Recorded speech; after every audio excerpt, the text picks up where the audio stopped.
I want to talk a little bit about my self-portrait sketchbook.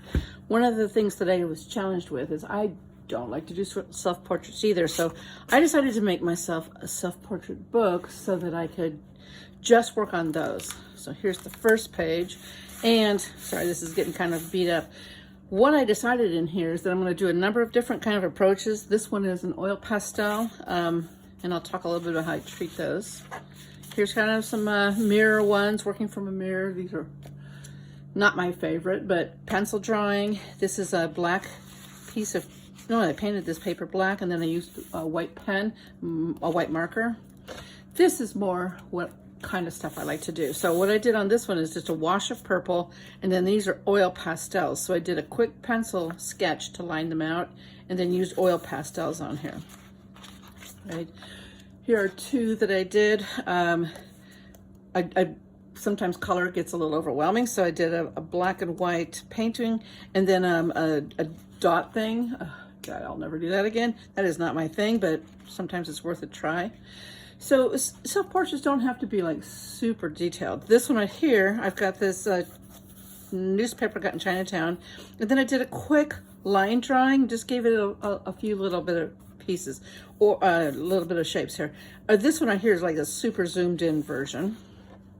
Pencil drawing. This one has a section of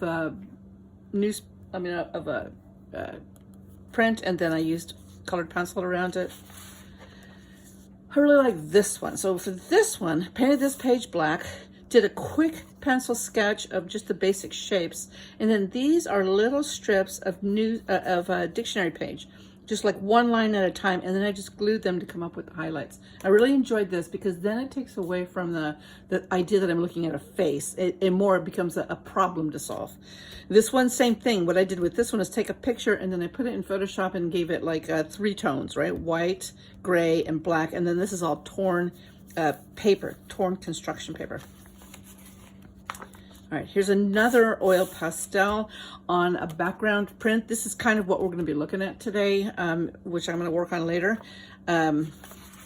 This one is, I created a rubber stamp. So what I basically did was carve an eraser, and then I just stamped it. Now the next few ones here that we're going to look at are all based on the same photograph. So I took a photograph here of myself, and then I gridded it off. In this one, I was looking at the way that Chuck Close works. And on this one, I did a large grid, and then within each of those grid squares, I did either a dot, or a line. And then it sort of, the portrait sort of emerges from that. In this one, I did the same thing. Here's the grid. I used cross-hatching, either straight up and down, side to side, but this is all cross-hatching. This one was just, each square was shaded. On this one was actually really fun, but it's kind of crazy. I used a hole punch, and then I looked in on the picture here, and if it says that I needed a half of a skin tone and half of a gray green, then I would look for that section in my little hole punch hole. That took forever. I would never do anything bigger than that, but it was a nice experiment. This one, colored pencil, same grid. All right. This one, what I did was I took up a picture, and then I printed it in grayscale, in color, and then in a posterized notion, stacked them on top of each other, and then cut them, and then reassembled them here, and left some out that I drew into it. Right. This one is a background of stamped pages, and then just a close-up of eyes on this one. This one's one of my favorite ones because I look so mean in here. So super close-up, loose black and white painting. Another close-up of just eyes. Another one of my favorite ones right here. This one's a charcoal. So I just did a quick sketch here, used charcoal. And then on this one and the others, I used a spray, a clear spray, multiple coats of a thin spray.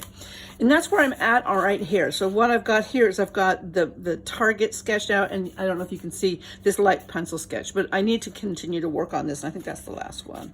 Yeah, I just have a page cut here. So those are some different ideas. And so I think sometimes looking at things that are more of a problem-solving solution, like that one, or these kind of approaches, that sort of gets you stepped away from a little bit from the self-portrait. But what I'm going to do next is I'm going to do a quick paint using this kind of approach, except that I'm going to be doing a painting.